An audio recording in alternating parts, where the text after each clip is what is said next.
Well, it's a sport, a workout, a safety measure, and for many, a way of life. Jiu-Jitsu has continued to grow in popularity across the country. Coach Ricardo Montalongo joins us with what makes this martial art so appealing to such a wide range of people. Good morning. Good morning, Deborah. All right, so you started with Jiu-Jitsu at 13. What brought you to that particular form of martial art versus some of the striking martial arts?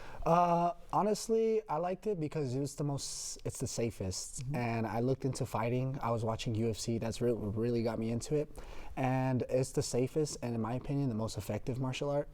And there was a bunch of new schools opening by when I moved here to Spring. And I made my mom sign me up because I was really never good at anything else. You found your way. I found my way. And you're a brown belt, which that is right before black belt, right? Yes, correct. There's it's the fourth belt. Brown belt is fourth belt, and each belt you get stripes.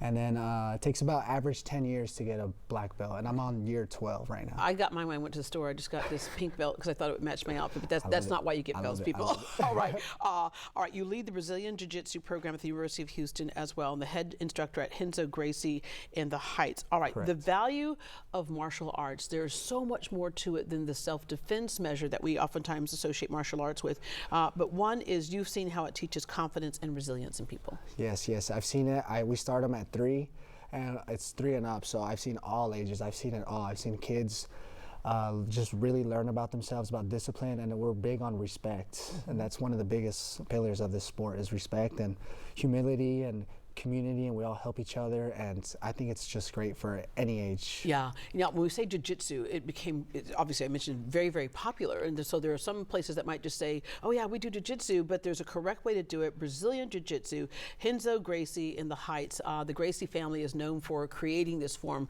of martial arts, and this is an authentic Gracie academy, and Renzo, of course, is one of the Gracie brothers. Correct, yeah. So I think it's awesome that there's a bunch of new gyms opening up around.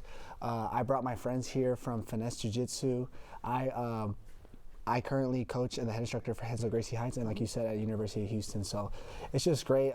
Brazilian Jiu-Jitsu, it's new. It's fairly new in the U.S., so it's growing, and I'm super happy that we're finally here. Because it's technique versus strength. Correct. And so in this case, like if you're going, in the striking martial arts, if you're 110 pounds and you're going up against somebody who's 200 pounds, you're probably going to lose, right? But the crazy thing about jiu-jitsu, it's almost like magic. You can reverse that, and if somebody who knows jiu-jitsu, and we're looking right now, but you can have kids against an adult, or a larger man against a smaller woman, or whatever, and they can keep somebody at bay, if you will.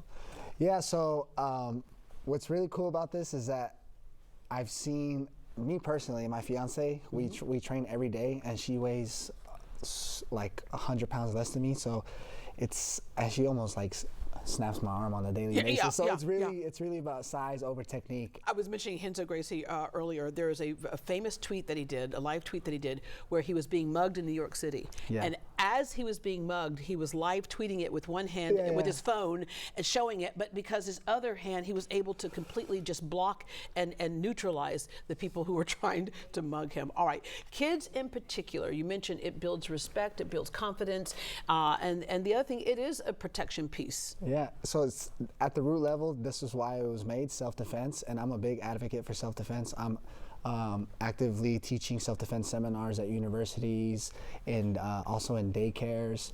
And I tell kids, we know how to fight, but I've never been in a fight.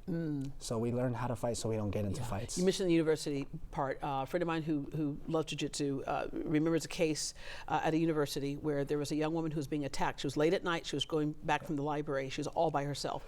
And she was able to hold this person off for a good 15 minutes. Yeah. And then a group of students had passed by. She was able to scream for help. So she wasn't going to, she didn't hurt the person, but she was able to keep that person, away from attacking her until she could get help. Yeah, it's cool because you don't really, it's really safe. They call it the gentle art. So if you have to, you can. If you have to, you got to do what you got to do to handle the situation. Yeah. Exactly. All right, let's take a look at some demos here. Emily is a second-degree blue belt and a teacher. Yes. All right, and also we have Luis, who's your coach, second-degree black belt. All right, and Anicia, top athlete in Texas and only 6 years old. Okay, so let's go ahead and take a look at some examples here. Let's go. So we're gonna start off with Professor Luis and Anicia. So usually we start standing up, and a match is usually 5 minutes long. And it's what the goal is to get the takedown. Once you take them down and get on top, you want to establish control. That could either be behind the back or to get on top. Yeah. And it's a constant struggle. Both people are trying to get on top. The end goal was just right there to get the tap. Yeah. So there's different types of way to make them submit, which is, you've heard of the tap out, right? Yeah. Tap out, yeah. tap out. Yeah, yeah. So that's the goal. That's the end goal, to tap them out. And if nobody gets tapped out, then the round's over. But right here, she's going for the arm. They call Isa the arm collector. The arm collector. Yeah. And she's making it not worth it. She's making it, if somebody was in an attack situation, she's making it, you just need to leave me alone, yeah, right? Yeah. It's crazy. It's honestly crazy, because I'm also a referee, so I see at the highest level, and I'm seeing all these different types of techniques, and it's evolving. Those techniques are evolving. Yeah.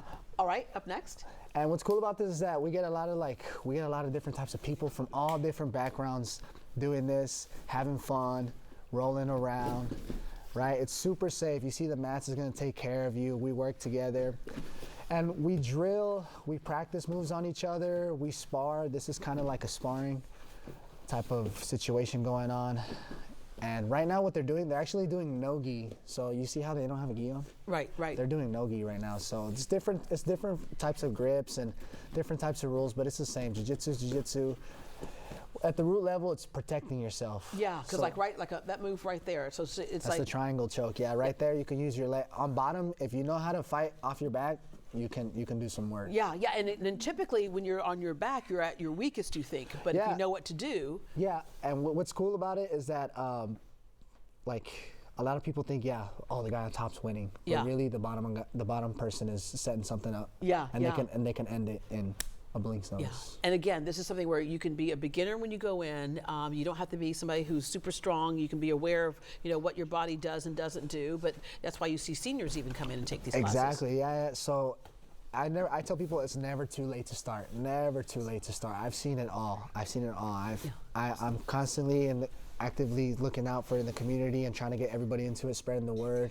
And it just helps out. I think with everything, not only with self-defense, but it just helps out with just everything going on with I'm not picking on this one on the playground, I'll tell you that right now. Body, everything, yep. Because I have done this before, and I got to tell you, it is a full body workout. So as you're working out with a full body workout, why not get an added benefit? Exactly. That's why I say 2 birds, 1 stone. You learn how to fight, and you burn awesome calories. Because ain't nothing better than a bear workout when somebody's trying to take you down, you know? All right. It's awesome. Thank you very much. Thank you so much. I'll put my belt on. Okay, to learn more about Brazilian Jiu-Jitsu or to sign up for a class with Coach Ricky, visit greatdayhouston.com and we will connect you. There was something great for your kids to do this summer. We'll be right back.